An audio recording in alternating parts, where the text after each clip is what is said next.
Je lance l'enregistrement. Alors, bonsoir à Stéphanie, Isabelle, pardon. Isabelle, vous avez coupé le son? C'est bien, ouais. Oui, D'accord. Non, c'est pas toi, Isabelle, l'autre Isabelle, il y a une Isabelle qui était en gros il y a plan. Nathalie. Oui, oui, mais Ah, c'est bon, c'est bien, merci Isabelle. Donc, mais alors, bonsoir à toutes et à tous. Merci de nous rejoindre sur ce Zoom imaginé par la Confédération syndicaire que nous avons souhaité la plus large possible, hein. En tout cas, bon, on accueille les adhérents évidemment de nos différentes organisations avec plaisir. Et il nous a semblé très utile de donner la parole ce soir aux représentants de la FNAE. Donc je salue la présence d'Isabelle Collin, que vous voyez là actuellement, et voir. de Nicolas Cordier, qui est le délégué général, je ne me trompe pas cette fois-ci, de la Oui. FNAE. Alors l'intérêt d'inviter Nicolas, c'est que... Oui, Isabelle, tu veux dire quelque chose? Oui, et il y a Nathalie Parmentier aussi qui nous a rejoint et qui est naturopathe. Donc Nathalie, voilà, qui fait D'accord. partie aussi des métiers du bien-être D'accord. et qui travaille pour la Fédé. Merci. Parfait. Merci Isabelle. Et donc, oui, donc on a souhaité donner la parole un peu à Nicolas ce soir pour deux raisons. D'abord parce qu'effectivement, il est délégué général de la FNAE, donc il va être à même de nous présenter un petit peu la position de la FNAE. Et puis, il a fait partie donc, de la délégation qui a été reçue vendredi au ministère de l'économie. Et donc, alors, l'idée un peu ce soir, c'est de partager en trois un peu la visio, si vous le voulez bien. Et si tu veux bien, Nicolas, d'abord, peut-être de nous rappeler rapidement le contexte hein, de l'amendement, comment ça s'est produit et le contenu, hein, de manière assez rapide, puisque là-dessus, je pense que tout le monde est à peu près au courant, mais enfin, il y a des choses à préciser quand même, je pense. Ensuite, si tu veux bien, et ça, je pense que ça sera vraiment intéressant de nous faire un petit compte-rendu de votre rendez-vous au ministère.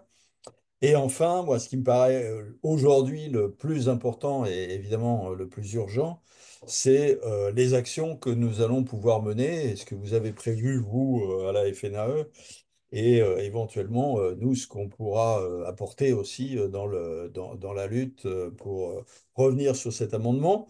Ce que je propose aussi, c'est qu'éventuellement, il y ait les questions sur le chat. Peut-être qu'on fasse des petites pauses entre les trois sections de la soirée, hein, comme je les ai exposées, et puis qu'éventuellement, on puisse répondre, que ce soit Isabelle, Nicolas ou d'autres, pourraient répondre aux questions qui seraient posées en chat éventuellement. Donc voilà. Bah, Nicolas, si tu veux bien commencer en te remerciant à nouveau de ta présence ce soir. Je sais que le temps est compté en ce moment, donc c'est vraiment sympa de nous avoir accordé ce temps. Merci Jacques. Je vous propose qu'on fasse un petit retour arrière juste avant la censure au mois de décembre, puisque cet amendement sur la baisse du seuil de franchise en base de TVA avait été déjà déposé par le gouvernement avant la censure lors de la lecture au Sénat. Euh, Cet amendement avait été rejeté par le Sénat suite à une action de lobbying de la FNAE auprès des sénateurs. On a eu la censure. Suite à la censure, ce qui s'est passé début janvier, une fois la nomination de ministre Bayrou, il y a eu un accord en fait entre le président de la commission de l'Assemblée nationale, la commission des finances et celui du Sénat pour repartir là où il s'était arrêté avant la censure. Donc globalement, c'était le budget Barnier qui a été amendé par le Sénat, hein, ça a fait suffisamment de bruit. Et globalement, cet amendement est réapparu par l'intermédiaire d'un sénateur LR, enfin, poussé par un sénateur LR au niveau du gouvernement. Le gouvernement l'a redéposé et cette fois-ci, il a été adopté par le Sénat. Cet amendement, il dit quoi? Il dit une baisse du seuil de la franchise en base à 25 000 euros. Il est très ambigu, l'amendement, pour la bonne et simple raison, en fait, qu'il laisse à penser que c'est lié à une directive européenne qui oblige en fait la France à baisser son seuil de TVA. En fait, il n'en est absolument pas, c'est absolument pas le cas. Alors, ça a été le cas sur la franchise en base pour l'achat-revente, mais qui ne vous concerne pas, puisque la directive européenne précise que le seuil maximal d'achat-revente est de 85 000 euros à compter du 1er janvier 2025. C'est pourquoi le seuil en achat-revente a bien été abaissé à 85 000 euros et le seuil de prestation a lui augmenté. Il est passé de 36 800 à 37 500 pour le seuil de base. Donc cet amendement est passé et dans l'amendement, l'exposé des motifs, globalement, indique bien que c'est lié à une problématique potentielle de concurrence déloyale entre les entreprises européennes qui pourraient venir travailler en France et bénéficier de la franchise en base de l'État dans lequel elles travaillent, à concurrence de 100 000 euros de chiffre d'affaires dans l'ensemble des pays de l'Union. Donc ça, c'était l'amendement. Euh, Levée de bouclier, hein, de la part de la FNAE. Donc la presse a été alertée, ça a été repris. On a lancé une pétition qui a été reprise en fait dans Télématin début de semaine dernière, ce qui fait qu'on a pris pratiquement 30 000 signatures en 2 heures. Et le gouvernement, par l'intermédiaire d'Éric Lombard, a annoncé le 6 février dernier la suspension de la mesure. Suspension de la mesure, tout le monde est un peu tombé dans le panneau en se disant ils suspendent la mesure, c'est gagné, globalement, on va revenir au seuil où on était. On est allé donc avec Grégoire Leclerc, Laurent Elie et Virginie Tillard, qui est la secrétaire générale, à la réunion ministérielle, donc la première réunion de concertation vendredi dernier à Bercy, et là, ça a été la douche froide. Ça a été la douche froide, puisqu'en fait, Véronique Louwagie, la ministre, a posé les choses en disant globalement, la mesure aujourd'hui est suspendue,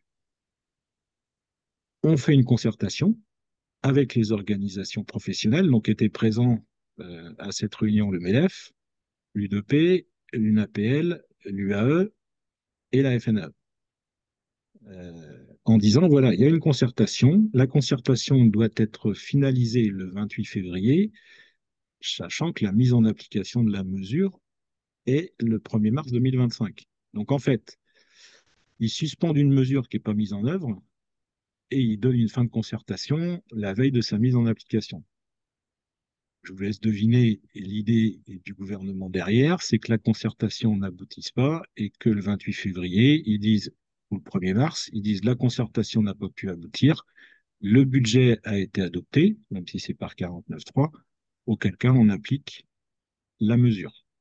C'est la méthode de Véronique Louwagie, sachant qu'aujourd'hui, il refuse d'abroger. Je ne sais pas si vous avez suivi le grand jury RTL hier où Éric Lombard était invité. Euh, Aujourd'hui, ce qu'il a dit, c'est qu'il n'est pas.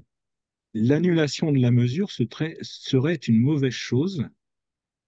Il a ajouté la concurrence demeurerait vis-à-vis des artisans et il n'est pas question de fragiliser les artisans. Donc en fait, on n'est plus sur l'exposé des motifs tel qu'on l'avait dans l'amendement par rapport à la directive européenne. En fait, on est maintenant sur un lobbying fait par la CAPEB et la FFB. Alors, une partie de la FFB, parce que toute la FFB, il y a une partie des gens à la FFB qui sont quand même euh, pro-auto-entrepreneurs et qu'on fait du lobbying, en fait, de manière à ce que on n'a pas pu limiter le régime à 2 ans. On a trouvé globalement cette faille avec la directive européenne. On va essayer un peu de noyer le poisson et de passer via cette directive pour dire il y aura de la concurrence déloyale. Ça a fait long feu parce que personne n'est dupe, globalement.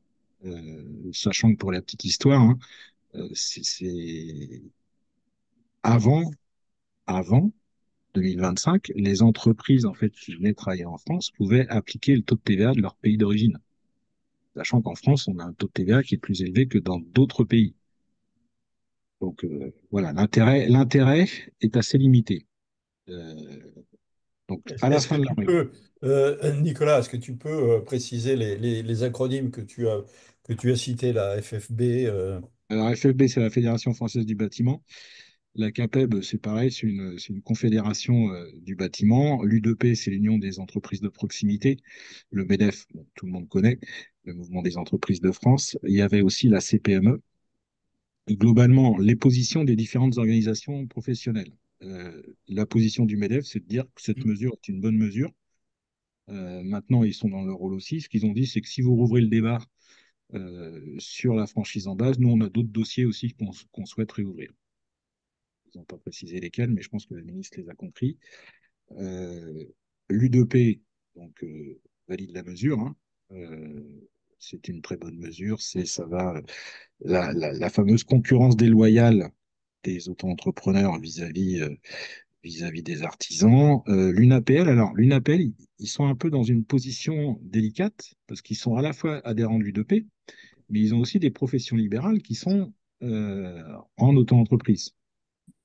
Donc eux, leur idée, c'est de dire, ben, en fait, on va avoir un seuil à 25 000 pour les artisans du bâtiment, et puis on revoit d'autres niveaux de seuil pour.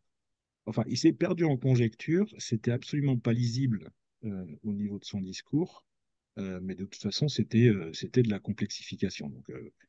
Donc assez peu d'intérêt. Et côté FNAE et UAE, François Hurel et Grégoire Leclerc ont parlé d'une même voix pour demander l'abrogation de la mesure. Globalement, voilà ce qui s'est passé. Fin de réunion, ça a duré à peine une heure. Et en fait, la problématique qu'il y a eu, c'est que Bercy donne des chiffres qui sont totalement erronés. Bercy donne des chiffres en disant, globalement, c'est 10% des micro-entreprises qui sont concernées. Le CA moyen des micro-entrepreneurs, c'est 13 000 euros, donc très en deçà des 25 000. Donc, de toute façon, l'impact est très limité. Donc, j'ai échangé suite à ça avec le directeur de cabinet de la ministre et en lui disant, les chiffres que vous donnez sont totalement erronés. Pour plusieurs raisons. Donc, il m'a demandé pourquoi je disais ça. Pour plusieurs raisons. C'est qu'il part du postulat de dire qu'il y a 3 millions d'auto-entrepreneurs. Sauf que sur ces 3 millions, en fait, il y en a 1 600 000 qui sont économiquement actifs. Sur ces 1 600 000, on a en fait deux grandes catégories. On a ceux qui sont en activité principale, on a ceux qui sont en activité secondaire, les salariés et les retraités. Ceux qui sont en activité principale représentent 44% des 1 600 000. Donc, approximativement 700 000. Par rapport aux chiffres que nous a donné l'INSEE, on sait aujourd'hui qu'on est à peu près à allez, 300 000, un peu moins de 300 000 micro-entrepreneurs qui sont concernés. 300 000 sur 700 000, on n'est plus à 10%, on est à 40%. Ça, c'est le premier point. Le deuxième point, ils nous disent le CA moyen, c'est 13 000 euros. Oui, sauf que pour prendre le CA moyen, ils prennent l'ensemble des micro-entreprises et ils divisent par le chiffre d'affaires des auto-entrepreneurs sur une année, sans distinguer ceux qui sont économiquement actifs de ceux qui sont en activité principale et de ceux qui sont en activité secondaire. Aujourd'hui, personne n'est en capacité à donner le chiffre d'affaires médian des micro-entrepreneurs. Pourquoi? Parce qu'on a une partie des données qui sont à l'INSEE, puisque quand vous inscrivez, vous précisez bien si vous êtes en activité principale ou secondaire. Après, ça peut évoluer aussi dans le temps, c'est-à-dire que quelqu'un peut commencer en activité principale puis retrouver un emploi salarié à côté.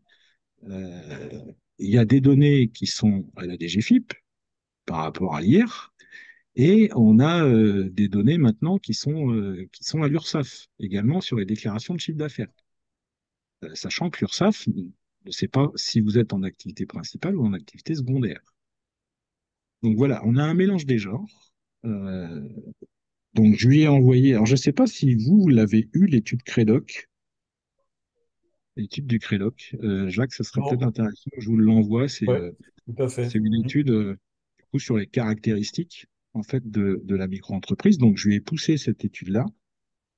Il m'a répondu samedi, ça a laissé penser qu'il avait un peu un fléchissement dans sa position par rapport à la micro-entreprise et ça a permis peut-être de remettre l'église au milieu du village sur une certaine perception qu'il avait de la micro.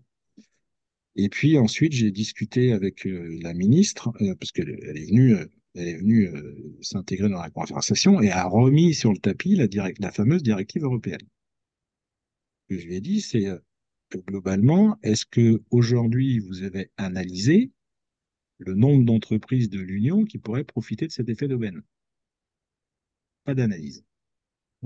Donc je lui dis, vous êtes en train de nous expliquer, enfin de m'expliquer que vous allez mettre en risque 300 000 indépendants sur la base d'une analyse que vous n'avez pas faite. Tu manges pas la soupe? Non? Il faut couper les micros là, s'il vous plaît, parce qu'il y a vraiment un problème du côté de Lorane. Donc ce qu'elle me répond, c'est que globalement, et la réponse est est tout à fait conforme, c'est qu'elle me répond, oui, mais le gars, il va venir avec son camion et il va aller sur un chantier. Donc tout de suite, on met sur les artisans, en fait, sur les artisans du bâtiment. On comprend le principe. Ce que je lui dis, c'est que le gars, il va peut-être venir avec son camion, mais il aura des frais de fonctionnement parce qu'il ne va pas dormir dans son camion, il faudra qu'il se loge. Donc, tout ça pour faire de la prestation de service limitée à 37 500 euros. Je suis à peu près convaincu qu'il n'y aura pas beaucoup d'entreprises qui vont venir travailler en France. Donc, tout ça, c'est un prétexte tout à fait trompeur de la part du gouvernement. Donc, voilà globalement pour le contexte et les retours qu'on a eus. Donc la conclusion par rapport à cette concertation, c'est que c'est un leurre. Je crois que vous l'avez bien compris. Euh, Aujourd'hui, on était censé recevoir un mail. Alors, je vais juste vérifier pour vous dire de bêtises, mais non, ben, j'ai toujours pas reçu. On était censé recevoir un mail du ministère pour avoir la première bilatérale, puisqu'à partir de cette semaine, suite à cette première réunion de concertation, il y aura des bilatérales. Donc, ministère MEDEF, ministère UDP, ministère FNAE, pour essayer de trouver des points. Euh, Nous, dans l'absolu, il n'y a pas de négociation possible. La seule porte de sortie, c'est l'abrogation de la mesure. Voilà. Donc la position du gouvernement, on la connaît. Ils connaissent notre position. Je pense qu'ils l'ont vu sur les réseaux sociaux. Ils l'ont vu par rapport à la pétition. On a l'avantage d'avoir quand même la presse avec nous, puisque tous les chroniqueurs échos, bien que c'est une connerie monumentale, que c'est une erreur économique,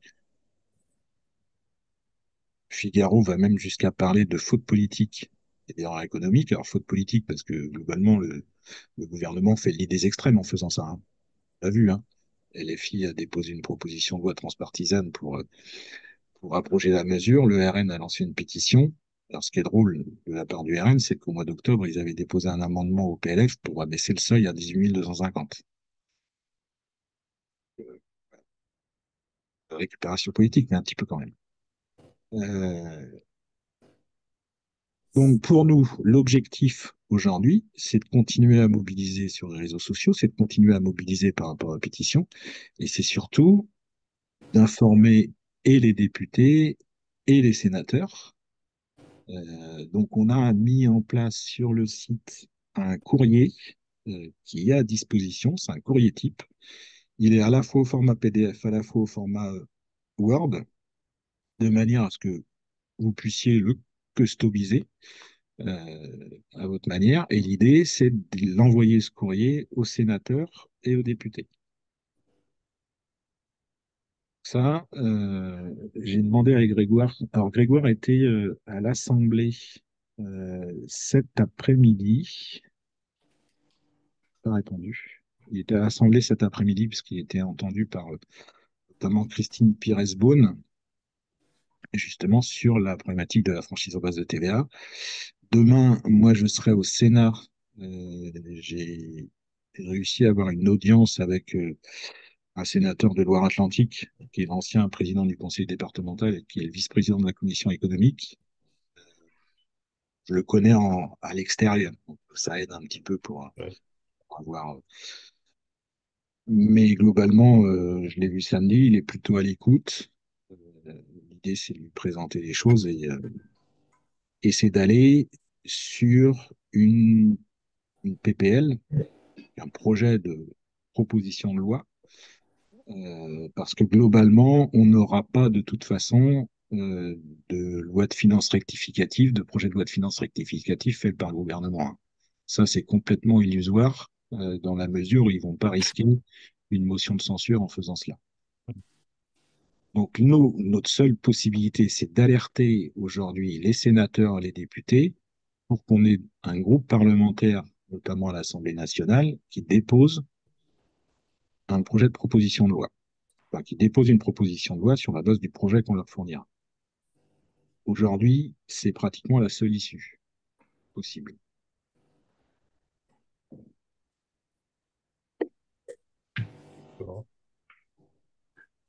Et une fois que une proposition de loi est déposée par un groupe parlementaire, on pourra leur demander au gouvernement un moratoire sur la mesure, le temps que la proposition de loi soit votée à l'Assemblée.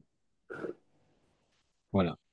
Voilà globalement où on en est aujourd'hui euh, sur là-dessus. Du coup. D'accord. Isabelle a mis sur le chat le lien pour télécharger le courrier, hein, si vous voulez le copier. Euh, Isabelle, est-ce que tu peux mettre également éventuellement le fichier Excel avec la liste des députés et des ouais, sénateurs et ça, leur c'est bien. mail? Oui, Et puis, ok. peut-être qu'on peut expliquer aussi, c'est assez facile, hein, comment envoyer, comment retrouver éventuellement le député de sa circonscription et comment envoyer un mail aux élus, hein, ce qui est tout à fait facile et faisable. Donc, je sais pas, de Nicolas ou Isabelle, si vous Alors, avez... dans le fichier Excel, vous aurez en fait l'adresse mail hein, euh, D'accord. du député. Alors, par contre, je ne sais pas si on a les circonscriptions, Isabelle, il ne me semble pas. Bon, ça, on les trouve Et ça, facilement. on peut retrouver assez facilement Oui, sur le on les site du trouve Sénat facilement, hein. et ou sur le site de l'Assemblée nationale pour les députés. Si, Dis-moi, Nicolas, Oui. excuse-moi, il est où exactement? Parce que tu vois, je me suis pas connectée. Non, Il mais est sur le t'embête site. pas, Euh, Jacques, le fichier non. Excel, Attends, tu veux que je te les envoie?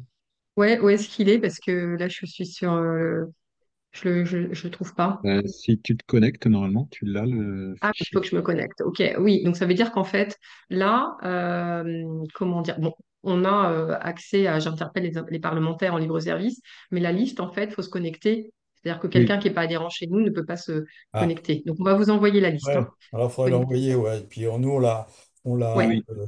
on la transmettra à chaque organisation, en fait, hein. Comme ça sera plus simple. d'accord. Ok. Ouais. Tout à fait. Ou effectivement, comme a mis Barbara, recherchez votre député. Voilà, c'est assez simple. Juste, moi, je voulais juste donner mon petit témoignage très modeste.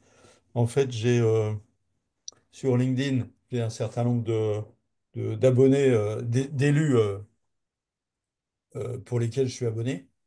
Et donc, je me suis permis d'envoyer c'était à peu près une cinquantaine, hein, de messages, du coup, aux élus. Et j'ai eu 6 réponses, dont une qui est quand même assez intéressante, puisque c'est celle d'Antoine Armand, qui est l'ancien ministre de l'économie, hein, sous éphémère, hein, Mm. pendant le gouvernement Barnier, qui était opposé à cette mesure, hein, très fortement, et qui, là, visiblement, exprime son soutien, hein. Donc, on voit que ça bouge au niveau de tous les partis, d'ailleurs, hein. C'était assez économique et écuménique, pardon. Mais ça vaut le coup, donc, du coup, de rajouter une couche. Ça fait rien s'ils sont interpellés 5, 10 fois, 15 fois, 20 fois. Ça ne fait rien. Il C'est faut qu'ils aient la masse, en fait. c'est ça, exactement. C'est vraiment important d'y aller. Il ne faut pas hésiter. Il faut même éventuellement demander des rendez-vous en circonscription, hein, c'est possible.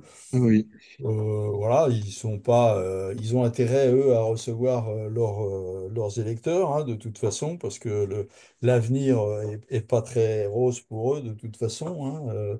Donc voilà, il faut se mobiliser. Alors ce que je propose, c'est, pour pas que ça dure trop, trop, trop longtemps, mais quand même, d'ouvrir un peu éventuellement la discussion. Là, il y a une question, par exemple, avez-vous une communication type à communiquer sur les réseaux? Alors, en fait, dans le courrier, vous allez retrouver l'argumentaire.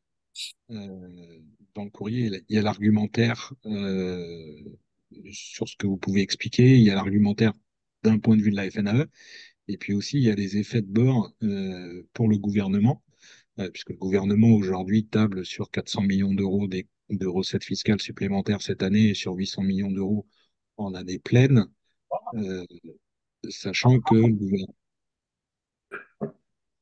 Oui, non, c'est bon. Sachant que globalement, il y aura un effet contre-productif sur les recettes parce que arrivé à 25 000, certains vont arrêter de facturer. Mhm. Donc va y avoir des risques de travail dissimulé. Il y aura aussi de la fraude parce qu'on va dire au conjoint, bah écoute, tu ouvres ta micro-entreprise et puis on facturera via ta micro-entreprise, hein, ce qui n'est pas légal d'ailleurs, au demeurant. Mais globalement, si vous avez quelqu'un qui arrête de facturer, qui fait du travail dissimulé derrière, bon, alors, il a moins de protection sociale, certes, mais ça a un coût aussi pour l'État, parce qu'il y a moins de rentrées de cotisations sociales, il y a moins de rentrées d'impôts sur le revenu. Et l'effet est totalement pervers, c'est que peut y avoir aussi des dépenses sociales pour l'État via la prime d'activité. Ouais. Et une entreprise qui ferme, ça peut aussi être une demande d'ATI, donc qui est l'allocation de travailleurs indépendants, et puis derrière du RSA. Donc il y a tout un effet boule de neige via cette mesure. Donc les 400 millions d'euros, globalement, on n'y croit pas, d'autant qu'il n'y a eu absolument aucune étude d'impact faite par le gouvernement sur le sujet, en fait. Et puis par rapport à tout ce qui est distorsion de concurrence, les micros dans le bâtiment et les entreprises dans le bâtiment ne sont pas sur le même marché. On le sait depuis très longtemps. Et si effectivement il y avait de la concurrence déloyale, je pense que le régime n'existerait plus depuis bien des années, sachant que la dernière étude qui a été faite, hein, vraie étude, c'est une étude de l'ACOS qui date de 2012 et qui indiquait bien qu'il n'y avait absolument pas de concurrence déloyale entre les auto-entrepreneurs travaillant dans le bâtiment et les artisans. Donc voilà. Et depuis, on n'a eu aucune étude. Par contre, on a les syndicats du bâtiment qui, eux, par contre, continue sur ces dogmes-là depuis 2009 à dire qu'il y a cette fameuse concurrence déloyale. D'ailleurs, le terme est complètement galvaudé, puisque il y aurait concurrence déloyale si toutes les formes d'entreprise n'avaient pas accès à la franchise en base. Or, la franchise en base, elle n'est pas arrivée avec le régime de la micro, elle existait déjà avant. Et aujourd'hui, toutes les formes d'entreprise ont la possibilité d'être en franchise en base. Ce qui joue, c'est le seuil. Si vous dépassez le seuil, effectivement, vous sortez de la franchise en base. Donc, peut pas, le terme concurrence déloyale est totalement galvaudé. Et par rapport à distorsion de concurrence, ce ne sont pas les mêmes marchés. Vous avez, on va prendre l'exemple de la coiffeuse, parce qu'il est assez parlant, mais dans les territoires, en ruralité, par exemple, la coiffeuse à domicile est très importante pour des personnes qui sont des personnes âgées qui peuvent être à mobilité réduite, qui n'ont pas forcément la possibilité d'aller, de prendre une voiture et d'aller à 10 km au salon de coiffure. Voilà, c'est pas le même service. C'est deux choses différentes. Et donc voilà, Donc là, Nicolas, justement, il y a deux questions enfin, qui se rejoignent sur... oui, euh, on est d'accord que cette mesure ne touche pas que les micro-entreprises, mais cette mesure touche toutes les entreprises qui sont en franchise en base, c'est ça. donc pas uniquement les micro-entreprises. Alors il y a une majeure partie, on va dire que globalement sur les 300 000, la fourchette c'est 250 000 micros et 50 000 entreprises, autres entreprises, entreprises individuelles en général. Ouais. Alors, il y a une question oui, il est assez simple d'y répondre.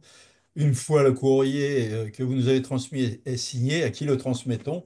Eh bien, à l'élu, si Mm. possible, à vos élus de circonscription ou aux sénateurs du secteur. Et voilà, mais ça peut être de manière très très large, hein, même y compris au niveau des conseils régionaux, hein, ça peut être intéressant. Enfin, plus il y aura de gens qui vont être averti, et mieux c'est. Ce qui est pas mal aussi, à mon avis, c'est de contacter les presses régionales, hein, parce que, elles Tout à sont fait. très actives sur ce sujet-là et très intéressées, hein. Oui. Donc pour... D'a- Ouais, vas-y, Nicolas. D'ailleurs, juste pour rebondir sur le courrier, mettez bien votre nom, prénom, adresse. Ouais, Envoyez à votre député ou sénateur de circonscription pour qu'il ait bien, qu'il voit bien que vous êtes potentiellement un de ses électeurs. Parce que le nerf de la guerre, il est là, hein. Euh, exactement. Quand ils vont comprendre que ben, les prochaines élections, notamment les municipales, c'est l'année prochaine, Hmm.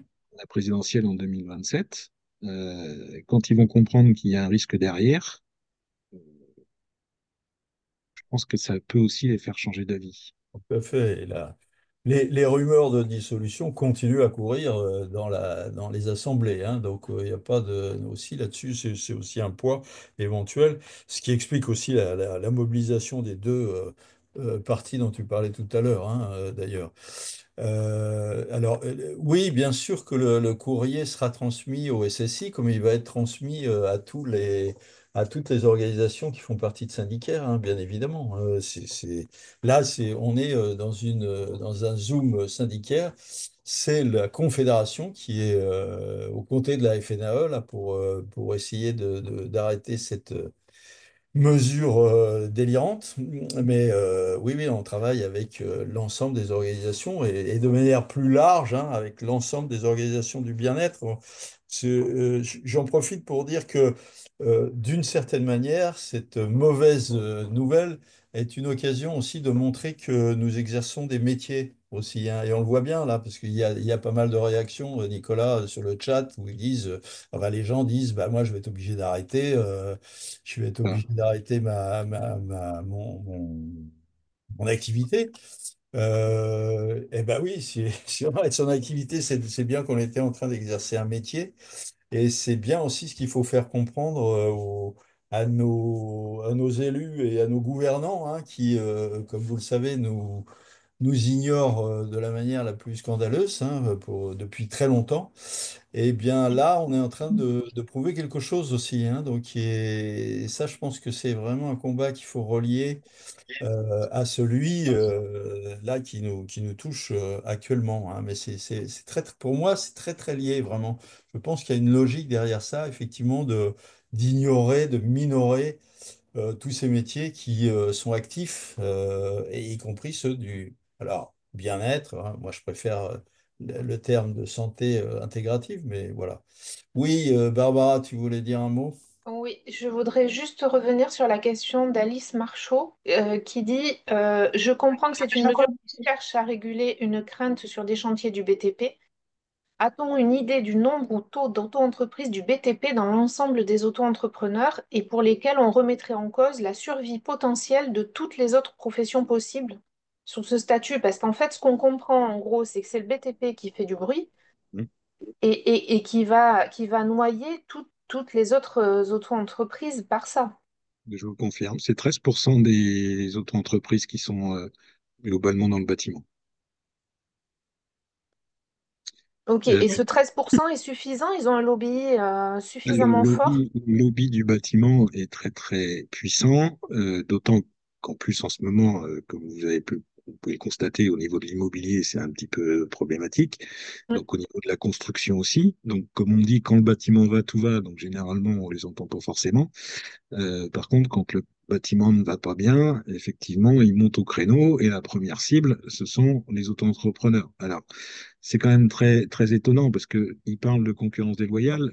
La concurrence déloyale au niveau des artisans, elle est aussi sur les entreprises de l'artisanat qui font venir des salariés détachés de Pologne, de Roumanie, de Turquie et compagnie. Par contre, là, ils ont un pacte de non-agression entre eux sur cette concurrence déloyale qui est beaucoup plus forte que celle que peuvent faire les auto-entrepreneurs, en l'occurrence. Donc voilà, ils ont trouvé cette cible-là, sachant que par ailleurs, beaucoup d'entreprises du BTP sous-traitent des Mm. auto-entrepreneurs. Quand ils les auront tués, Mm. ben, comment feront-ils? Oui, tout à fait. Oui, oui, Et ce qui est, alors, on est bien d'accord. juste, ce qui est assez étonnant, c'est que et Isabelle pourra en témoigner, parce qu'elle a eu des contacts avec des organisations professionnelles qui aujourd'hui sont rattachées à l'U2P, et notamment des artisans d'art, des choses comme ça, où les personnes sont en micro-entreprise, avec un syndicat qui est rattaché à l'U2P, et c'est leur syndicat qui demande finalement, qui leur met un coup de poignard dans le dos en disant qu'il faut abaisser la franchise en base à 25 000 euros. Donc, Bon, quand on siège au CPSTI, ce qui était mon cas comme titulaire, le CPSTI, je trouve plus Conseil de l'acronyme. la protection Voilà, sociale. Conseil de Le protection sociale des protection indépendants. sociale des travailleurs indépendants. Quand on siège, il ne se passe pas, enfin moi quand je siégeais sur l'Île-de-France, il ne se passait pas une réunion sans que effectivement on ait les artisans du bâtiment qui tapent sur les auto-entrepreneurs. C'était systématique. Donc effectivement, il y a cette espèce de montée là, de corporatiste et pas très étayé, hein, comme tu le dis, Nicolas, pour effectivement être un peu hargneux sur la question de l'auto-entreprise, bon, bah, qui a fait, a fait les beaux jours quand même de l'économie depuis un moment, puisque c'est quand même le vecteur de création d'entreprises aujourd'hui, hein. C'est la Ça, micro-entreprise qui crée beaucoup d'entreprises. D'ailleurs, ce matin, sur France Inter, il y avait Dominique Seux, qui est quand même le directeur de l'Écho, hein, des Échos. Donc c'est quand même, voilà, c'est une personnalité que le gouvernement connaît bien et qui reconnaissait l'utilité de la micro-entreprise dans la stabilité de l'économie française, en tout cas en ce qui concerne les micro-entreprises. Donc vraiment, c'est ce que tu disais, Nicolas, c'est vrai qu'au niveau de la presse, des économistes, il n'y a pas photo, quoi. C'est là, non, il n'y a pas photo, ouais. Et le gouvernement fait la sourde oreille. voilà, le gouvernement s'est enfoncé dans une logique qui est un peu curieuse. Euh, Après, un gouvernement a du mal à se dédire, hein. Donc, c'est oui, pour ça que passer par la voie parlementaire est globalement plus simple que de les convaincre qu'ils se trompent. oui, c'est Oui, mais sûr. c'est quand même étonnant qu'ils ne se dédisent pas quand l'ensemble des économistes leur donnent des chiffres, hein, derrière.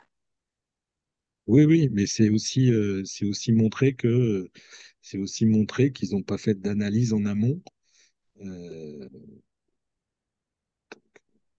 Oui, c'est sûr. Oui, oui, puis il y a 3 000 milliards de dettes, quoi. Ne nous l'aurons pas, hein, le problème principal, il est là, en fait. oui, mais 3 000 milliards, on est sur 400 millions d'euros, hein, Oui, oui, d'économie. oui, je sais bien, je sais Et, bien. c'est totalement peanuts, hein. Un peu dérisoire. Un peu Ah ben dérisoire. complètement, mais ça leur donne l'impression que voilà, ça fait rentrer des sous, même si ça n'en fera pas rentrer, à mon sens. Mais Sachant que, on dit on n'augmente pas les impôts, mais par contre, c'est une mesure inflationniste, hein, Oui, Mm. euh, tout à puisque fait. globalement, les personnes qui vont être obligées de passer à la TVA, on est sur un chiffre d'affaires cumulé annuel de 9 milliards d'euros. C'est pas rien. FNAE, c'est quoi? Alors, FNAE, c'est la Fédération nationale des auto-entrepreneurs. Alors, c'est son nom d'origine, hein. Alors, au départ, c'était FEDAE pour Fédération des auto-entrepreneurs. C'est devenu FNAE, mais globalement, on garde le nom, mais la FNAE défend tous les travailleurs indépendants, pas que les auto-entrepreneurs. Il faut rappeler que c'est une organisation représentative. Exactement, Jacques. C'est Ah, l'organisation représentative des travailleurs indépendants au titre de l'article L262 du Code de la sécurité sociale. Et à ce titre, donc la FNAE siège dans les instances paritaires que sont l'URSSAF, les CAF, donc également l'URSSAF Caisse nationale où on a un siège, et à la Caisse nationale d'allocation familiale, on a également un siège, et puis au CPSTI, à la fois au niveau national et au niveau régional, voilà. départemental. C'est exactement. important de le rappeler quand même. Donc, c'est la FNAE, c'est plus de 200 conseillers, sachant qu'on arrive en fin de mandature, donc au mois de fin décembre 2025. Aujourd'hui, on est en pleine représentativité. Alors, aujourd'hui, c'est fait, hein, les données ont été envoyées au mois d'octobre à notre commissaire aux comptes qui les a validées. On est sur très exactement de mémoire 79 032 adhérents. Euh, Aujourd'hui, les éléments ont été envoyés. C'est donc la DSS hein, qui gère tout ça, la Direction de la Sécurité sociale. La mission nationale de contrôle va contrôler toutes ces données et on aura un retour sur la représentativité à peu près à l'été et avec siège à la rentrée de septembre. Tu me dis, Isabelle, si je me trompe, mais Non, globalement, non, ça c'est va être ça. ce calendrier-là. Oui. On aura Mm. des nominations de conseillers à faire pour la prochaine mandature, donc sur le dernier trimestre 2025. Donc, si certains d'entre vous euh, sont intéressés par siéger en instance, alors ça peut être un peu chronophage parce qu'il faut prendre les dossiers, hein, faut aussi connaître. La FNAE vous accompagne là-dessus, puisqu'on forme selon là où vous allez siéger, donc soit en CAF, soit à l'URSSAF, soit au CPSTI, vous aurez des formations présenter des organismes et ce qui est attendu de votre part, mais il faut pas hésiter à revenir vers nous si vous souhaitez postuler euh, dans des instances. Très bien. Et on te remercie beaucoup, Nicolas, d'avoir nous avoir consacré un petit moment ce soir. Évidemment, on se tient au courant et on tient au Oui. courant les différentes organisations de syndicaires sur le sujet et on fera aussi retour des retours justement, nous, qu'on pourra avoir au niveau des élus, etc. Si vous avez des questions ou des difficultés pour les courriers à envoyer, là, je sais que Isabelle a mis pas mal de liens là sur le chat, mais si vous avez des difficultés, si vous n'avez pas tout noté, etc., d'abord, on va renvoyer ce Zoom, hein, l'enregistrement du Zoom, on va le mettre sur nos réseaux respectifs. Et il ne faut pas hésiter à nous solliciter aussi, hein, on peut vous aider parce qu'on a un peu l'habitude de ça quand même. Donc voilà. En tout cas, merci beaucoup à toutes et tous d'avoir assisté à ce Zoom. On ne perd pas de vue le fait qu'il faut continuer à se battre. Oui. Évidemment, encore du temps, mais il faut pas en perdre trop non plus. Et puis, merci Isabelle aussi pour tes soutiens par chat réguliers. Et suivez bien, éventuellement, suivez bien l'actualité sur le site de la FNAE, Oui. puisque dès qu'on a de l'info, hein, on pousse. Et puis, je pense qu'on va faire des webinaires à peu près tous les 2, 3 jours pour donner de la visibilité sur là où on en est. On attend d'avoir la première concertation avec le ministère. Et suite à cette première concertation, on fera un retour. Il y aura sûrement un live qui sera organisé. Si vous n'êtes pas disponible sur les lives, de toute façon, ils sont enregistrés et sont disponibles en replay sur la chaîne YouTube de la FNAE. Voilà. Donc, n'hésitez pas à aller jeter un œil. Oui, et puis nos Super. organisations vont les retransmettre aussi, hein. Oui, oui, dans l'idée, c'est vraiment de faire un maximum d'effets, d'effets de ruissellement, justement pour informer tous les ME. J'ai pas regardé ce soir où on en était au niveau de la pétition. On était ce matin à 153 000 de mémoire. Mm. Pas si Axel a mis à jour, par contre. Attends, je regarde. Oui, on peut continuer à la signer, hein, bien sûr, et à la faire signer, quoi. Il ne faut pas Ah oui, hésiter. oui, oui, oui. Oui. Et surtout, penser vraiment au courrier d'élus. On a toujours l'impression que ça ne va pas les intéresser, tout ça, mais c'est pas vrai, hein. On a très souvent des retours quand même. Et puis encore une fois, ils sont dans une situation où ils doivent faire attention à leur devenir. Donc C'est là, ça. c'est un sujet de toute façon qui les eux-mêmes sont un peu perplexes sur cette question, hein, majoritairement. Donc il faut battre le fer quand il est chaud. C'est vraiment l'expression adéquate. Voilà. Alors, Nicolas, pour la pardon. petite histoire, pour l'anecdote, Ah, quand même, vas-y. je vous la donne, l'anecdote. Pourquoi le RN pourquoi le RN avait poussé un amendement pour abaisser le seuil à 18 250? Alors, en fait, le RN est très implanté dans le nord de la France. Et il a une partie de son électorat où il a pas mal d'artisans. Le seuil de franchise en base en Belgique, il est à 17 000 euros. D'accord? Le 18 250, ils l'ont pas mis comme ça, au doigt mouillé, hein. En fait, ils se sont calés sur la Belgique parce que les artisans du nord de la France ont dit oui, mais vous comprenez, tous les Belges vont venir travailler en France, Hmm. euh, bénéficier de la franchise en base, et du coup, bah nous, qu'est-ce qui va se passer? On n'aura plus de boulot. Et les Belges, les Hollandais aussi, parce qu'ils ont un seuil de franchise en base qui est très faible, et l'Allemagne également, je crois que l'Allemagne est à 22 000. Donc, ils vont tous venir travailler chez nous. Et on n'aura plus de travail. Donc, c'était ça. Et aujourd'hui, ils se rendent compte que finalement, il y a quand même un effet national. Et ben, pour le coup, les artisans du Nord comptent beaucoup moins que la population nationale. Voilà, Évidemment. les petits enjeux politiques. Ouais, bah, c'est clair. Ouais, mais il faut en profiter. Il faut Et jouer. typiquement, oui, c'est ça. Typiquement, de toute façon, la FNAE est apolitique, donc on ne communiquera pas sur ce genre de choses. Ça, c'est du entre guillemets, off record. Ça reste entre nous, mais c'est marrant de voir comment ça fonctionne en fait. Ouais. Mm. Merci beaucoup. On va se quitter là pour ce soir. Encore merci, Merci, Isabelle, Nicolas. bonne Et soirée Merci merci beaucoup. Bonne et à très soirée. bientôt.